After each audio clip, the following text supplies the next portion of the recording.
So here we go, quick departure out of Venice. Gonna do some voiceover here on the video which I recorded. Got a nice departure here while looking over Venice here shortly, so I decided to share this one. Some nice weather, live weather here. As you noticed there, we had the stable engines at around 40%, then hit the hidden toga button there, this screw on the MCP there, to get the takeoff thrust set.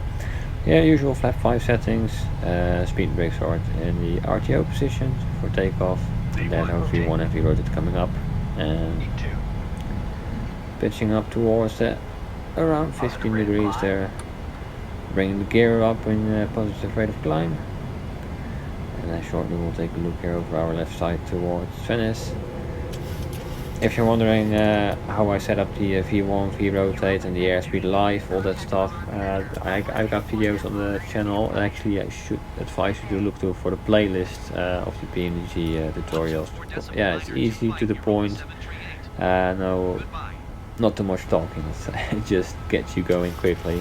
I know how it's like itching to fly this plane, and can be a little bit of struggle, so try to get you going as quickly as possible on those ones. I expect we start looking, there we go, towards Venice here. Really nice departure. I got the simbrief setting up the flight, so weather wise it's taking the departure and arrival runways in account. Simbrief is free for flight planning, so that's great. Coming back on the flaps here as well. And this is a flight for the virtual airline which I'm doing, SkyTeam. It's nice, gives you kind of an objectives and fly real world routes. Coming on to gear in the off position there, as you noticed. Yeah, still had the tax slide on, too bad. Gear in the off position to get the pressure of the hydraulic system there.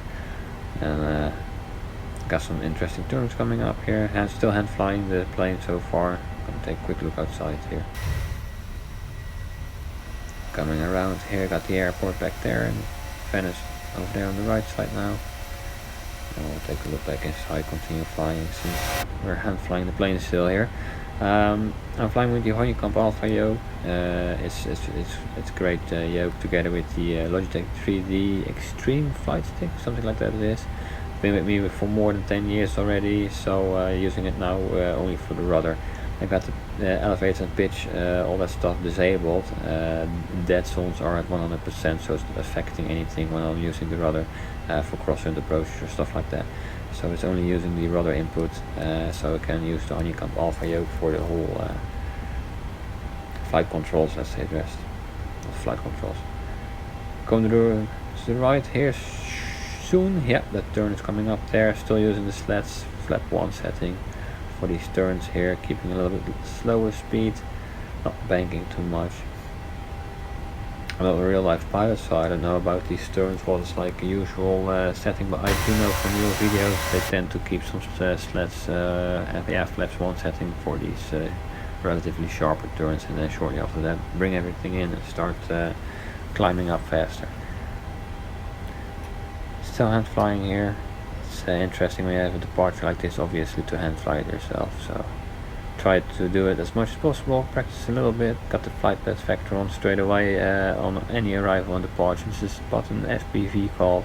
It's giving you an indication of what the plane is actually heading for, relatively and true, let's say. So the plane is heading, let's say, north. It gives a 360 course, but due to wind you can make an actual heading of 10, let's say 010. And this difference is indicated by the flight path factor. It gives you a good reference what's the plane doing on an approach while going through some clouds, or just difficult to determine, like why do I have such a big offset in my heading while approaching a runway. You can see it straight away on the flight path factor that it's due to wind, for example.